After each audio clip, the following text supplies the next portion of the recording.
ভাইয়াম, আজকে হচ্ছে পহেলা বৈশাখ, বুঝছো? বাংলা নববর্ষে মানে বাংলা বছরের প্রথম মাস, প্রথম দিন, ঠিক আছে? তো আজকের দিনে অনেকে কি খাবে জানো?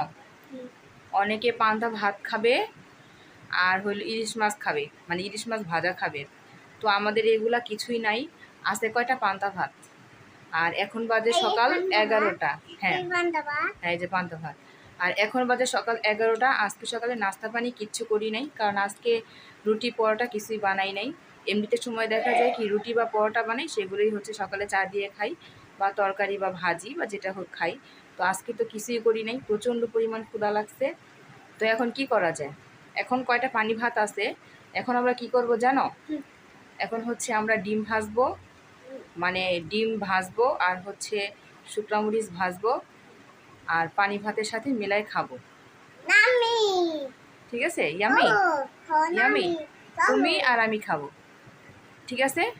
তো চলো ডিম ভাজা যাক।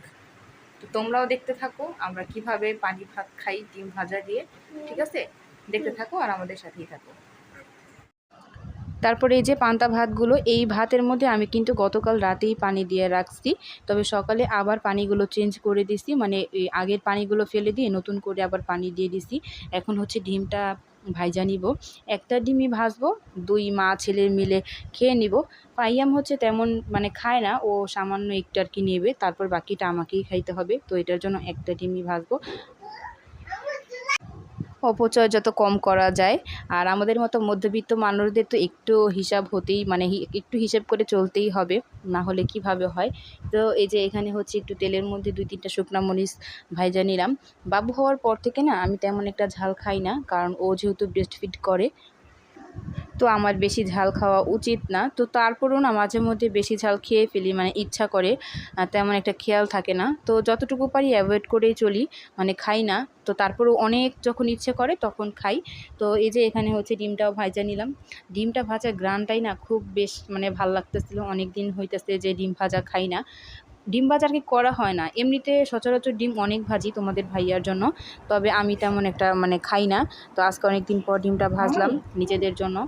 তো এটাই হচ্ছে পান্তা ভাত দিয়ে 2 মা ছেলে খাবো। ফাইয়াম তো অনেক আগ্রহ করে বসে আছে পান্তা ভাত খাওয়ার জন্য, তবে আসলে ও যতটা আগ্রহ দেখাইতেছে ততটা আগ্রহ করে কিন্তু খাবে না। তবু আমার সাথে মানে বসে খাবে, এটাই হচ্ছে তার একটা শখ, ইচ্ছা, মানে সে ভাবতেছে যে কি না কি। তো সাথে হচ্ছে মুড়ির এক ডিব্বাও নিয়ে নিয়েছি, মুড়িও নিব, কারণ পান্তা ভাতের সাথে না যদি মুড়ি মিক্স করে খাওয়া যায় তাহলে কিন্তু অনেক মজা লাগে। তো এখানে হচ্ছে যে পান্তা ভাত আমি আর ভাইয়াম ভাগ ভাগ করে নিতেছি, ভাইয়ামকে অল্প পরিমাণে ভাত দিছি আর বাকিটা হচ্ছে আমি নিয়ে নিছি। আর বেশ অনেকটা মুড়ি নিছিলাম আমি, আমার প্রচুর পরিমাণে ক্ষুধা লাগছিল, প্লাস আমার অনেক মজাও লাগতেছিল।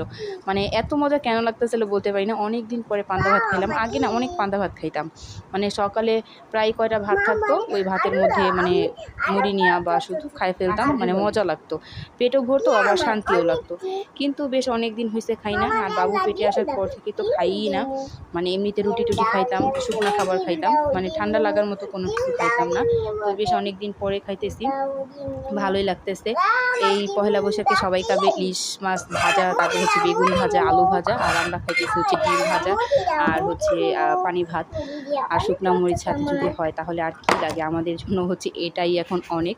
যদিও এত কিছু মানে মিলাই হচ্ছে আমরা কখনো খাই না যে পহেলা বৈশাখ আমাদের পান্তা ভাত খাইতে হবে, ইলিশ মাছ ভাজা খাইতে হবে, এটা কোনো কথা না। যার ঘরে যতটুকু যা আছে সেটাই হচ্ছে খাওয়া লাগবে।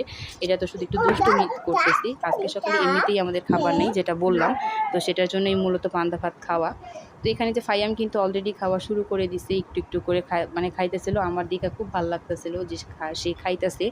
আর আমিও কিন্তু এখন খাইতে বসে পড়বো। আমি কিন্তু সাথে একটু পানিও নিছিলাম, মানে ভাতের সাথে। আর এই যে শুকনা মরিচ একটু ডইটা ডইটা নিতেছিলাম। এখানে হচ্ছে আমি 2-3টা শুকনা মরিচ ভাজছি, কিন্তু খাইছি হচ্ছে একটার মতো। আর পরে না আমি শুকনা মরিচগুলো আবার উঠায় রাখছিলাম, যেন মানে বাবুর বেশি সমস্যা না হয়। আর এখন তো আর আমার শুধু চিন্তা করলে হবে না, বাবুর সমস্যাও মানে চিন্তা করতে হবে, যেহেতু ও আমার সাথে জড়িত। তো এটার জন্য আমি অনেক খাবার মানে বাইচা খাই এখন। তো এখানে এই যে মা ছেলে দুজনেই কিন্তু পান্তা ভাত খাইতেছি, আর হচ্ছে আমি একটু পানি খুঁজতেছিলাম যে একটু পানি নেই সাথে, পানি নিলে কি হবে, পান্তা ভাতের যে পানিটা না ওটা খুব কিন্তু খাইতে ভাল লাগে, ভাতের সাথে মিলায়। আর আমার দেখা দেখি আমার ফাইয়াম সোনাও বলতেছিল আমাকেও দাও, আমিও একটু নিব। সে যে কি আগ্রহ করে নিয়ে খাইতেছিল, তাকে একটু লবণ মাখায় দিছিলাম আর ডিম ভাজা দিছিলাম। সে প্রথমে আনন্দ নিয়ে খাইতেছিল, কিন্তু দেখি দুই একবার খাওয়ার পরে বাবার বাবা তার আর চলে না। ভিডিওতে দেখা যাইতেছে কি সে খুব মজা করে খাইতেছে, মানে ভালো লাগতেছে। আসলে কিন্তু ভিডিও অফ করছি পরে তার আর চলতেছে না, সে ভিডিও করার জন্য মানে আগ্রহ নিয়ে খাইতেছে। আর ভিডিও যখন করা রাখছি মানে রেখে দিছি, তখন আর দেখি চলে না। আর কি করব, বাকিটা তখন আমিও খাই ফেলছি, মানে বাকি যতটুকু ছিল তার থেকে নিয়ে আমিও খাই ফেলছি। আসলে বাচ্চারা মায়েদেরকে অনেক অনুকরণ করে, কারণ এই যে আমি যেটা করি সে সেটাই করবে। এটার জন্য আসলে মানে আমাদের অনেক কিছুই করা উচিত। আর আজকে হচ্ছে এদিকে আমি রান্না করতে দিছি, মানে রান্না করতেছি হচ্ছে গরুর বট, মানে গরুর ভুঁড়ি, বট যেটাই বলো, আমরা বটও বলি ভুঁড়িও বলি। আর আমরা বাংলা ভাষায় আর কি ভুঁড়ি বলি, বটও বলি না। আর এখানে হচ্ছে এই যে আমি কিন্তু এখানে দিয়ে দিছি একবারে মাখায় টাখায়। মানে খুব মজা হয়েছিল আজকে এই গরুর বটটা, অনেক দিন পরে খাইতেছিলাম। এটা ফ্রিজে এতটুকু ছিল, অনেক দিন আগে খাইছিলাম আর ফ্রিজে এতটুকু ছিল, এটা হচ্ছে যে এখন খাবো। আর এটা না চর্বির জন্য তোমাদের ভাইয়া তেমন খাইতে চায় না, তবে পছন্দ করে অনেক। কিন্তু খাইতে খাইতে যে এই যে মুখে জমা যায়, হাতে জমা যায়, এই জিনিসটা খুব বিরক্তিকর লাগে। তো তবুও অনেক মজা লাগে বিধায় হচ্ছে খাওয়া। আর এই বটটা কিন্তু ভাতের থেকে সাদা রুটি দিয়ে খাইলে কিন্তু খুব বেশি মজা লাগে।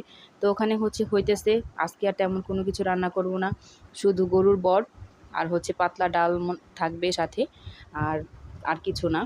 আর এদিকে দেখো আমি কিন্তু এই যে আমার সোফা ভাঙ্গাচোরা, সোফার মধ্যে হচ্ছে কাভার দিতেছি, যদিও এটা কাভার না, এটা হচ্ছে বিছানার চাদর। তো কাভার নাই ঘরে। আমাদের এই সোফার কিন্তু পুরাটা সেটই ছিল, তবে এটা নষ্ট হয়ে গেছে। তো এখন আর কি আর করা, ব্যবহার তো করতে হবে কোনো রকম।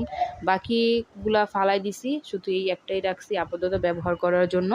আর এখানে হচ্ছে মানে সোফার কাভার ছাড়া খুব বাজে দেখতে লাগে, বাচ্চাদের ঘর তো নষ্ট করে, মানে খুব বাজে হয়ে গেছে আর কি এক কথায়। তো তার জন্য একটু ভালো লাগার জন্য আর কি ঘরের চাদর, বিছানার চাদর এখানে আমি দিয়ে রাখি, যেন একটু ভালো লাগে দেখতে। কি আর করব, ঘরে যে জিনিস আছে সেটাকেই হচ্ছে কীভাবে ভালো লাগে মানে সেটাই করতে হবে। নিজের যতটুকু আছে সেটা নিয়েই হচ্ছে খুশি থাকতে হবে, নিজের যতটুকু আছে তা দিয়েই ঘরকে সাজাইতে হবে, এটাই হচ্ছে মূলত কথা। মানে যার যতটুকু আছে সেটা নিয়েই ভালো থাকো, এটাই হচ্ছে মূল কথা আর কি।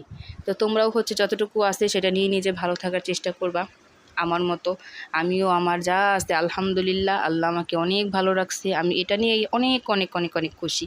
তো তারপর দেখো না এখানে না আমি আজকে বেলের শরবত বানাবো। এটা হচ্ছে আমাদের মায়েদের গাছের বেল। তো এই বেলটা আমাদের কিন্তু ঘরে আগেই ছিল। তো এটা হচ্ছে তখন কাঁচা ছিল, তো ঘরে রাখতে রাখতে না এটা এখন পাইকা গেছে। তো এটাকে হচ্ছে শরবত বানাবো, যেন তোমাদের ভাইয়া দুপুরে যখন বাড়িতে খাবার খাইতে আসবে তখন যেন সে খাইতে পারে। ফ্রিজে রাখলে না খুব ভালো লাগবে খাইতে। তো এটার জন্য যে এখন আমি বসে বসে বেলটাকে বানাইতেছি। এই বেলের শরবতটা খাওয়াটা কিন্তু অনেক উপকার। তোমরা কে কে পছন্দ করো অবশ্যই কমেন্টস করে জানাবা। আর এমনিতে আমি এই বেলের শরবতটা খুব পছন্দ করেই খাই, তবে এই বেলের শরবতটা খাওয়ার পরে মুখের ভিতর কেমন যেন একটা মানে লাগে, মানে কেমন জানি কসকস টাইপের লাগে। তবে শরবত বানায় খাইলে কিন্তু অনেক মজা লাগে এই গরমে, মানে যেই তীব্র গরম পড়ছে, এই গরমের মধ্যে যদি এই শরবতে ঠান্ডা ঠান্ডা পানি দিয়ে বানায় খাওয়া যায়, তাহলে আমার কাছে মনে হয় এ থেকে শান্তির আর কিছুই নেই। কারণ আমাদের ঢাকায় তো প্রচুর পরিমাণে গরম, আর বাহিরে যদি কাজ করে এসে যদি এরকম এক গ্লাস শরবত পাওয়া যায়, তাহলে আর মনে হয় কিছুই লাগে না, এখানেই সব শান্তি। তো এখানে হচ্ছে যে পানি দিয়ে ভিজায় রাখলাম যেন একটু ভিজে থাকে। তো কিছুক্ষণ পরে ভিজানোর পরে আমি হাত দিয়ে চেটকায় নিব যেন এটা গলে যায়। তো এই যে এখানে কিন্তু যে চেটকা নিতেছি, এই যে হাঁসগুলো এগুলো কিন্তু আমি এখন ফালাই দিব। আর মানে যে মাংসগুলো আছে বাকি এগুলো রেখে দিব, আর একটা ছাঁকনির সাহায্যে না এগুলো ছাইকা নিব, যেন এর মধ্যে কোনো বিচি বা এই বাড়তি যে হাঁসগুলো থাকে এগুলো না থাকে। এই যে এই ছাঁকটা দেখতেছো, এটা দিয়ে কিন্তু আমি ছাইকা নিছি এক পাতিল থেকে আরেক পাতিলে। তো এটাকে হচ্ছে এখন একটু পাতিলটা ধুয়ে আর একটু পানি দিয়ে দিব। আর ফ্রিজ থেকে না পানি বের করে নিছি যেন ঠান্ডাটা খাইতে ভাল লাগে, কারণ ফ্রিজের পানি দিয়ে বানালে তো একটু ঠান্ডা হবে, আর নর্মাল ট্যাঙ্কির পানি দিয়ে বানালে তোমার ঠান্ডা লাগবে না। মানে পানিটা তো গরম, যেই গরম, এই গরমে তো মনে করো ট্যাঙ্কির পানি প্রচুর গরম হয়ে থাকে, মানে খাওয়া যায় না এরকম।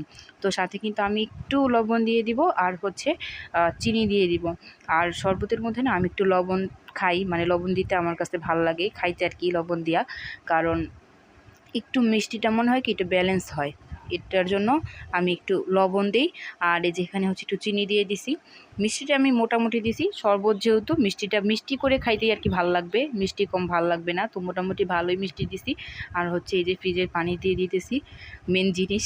তো তোমাদের ভাইয়া অনেক সময় দেখা যায় কি চিনি ছাড়াই সে খায়, সে চিনি বেশি খাওয়া পছন্দ করে না, তো তারপরে হচ্ছে চিনি দিয়ে দিচ্ছি আমি, যেহেতু আমরা সবাই খাবো, মানে আমাদের ঘরে আমরা যারা যারা আছি সবাই খাবো, তো এটার জন্য চিনি দিয়ে দিচ্ছি। আমি আবার চিনি ছাড়া ভাই কিছু খাইতে পারি না, মানে অন্যরকম কোনো কিছু খাইতে পারি না, শরবত বলো দুধ বলো, আমি কিন্তু দুধেও মানে চিনি মিক্স করে খাই।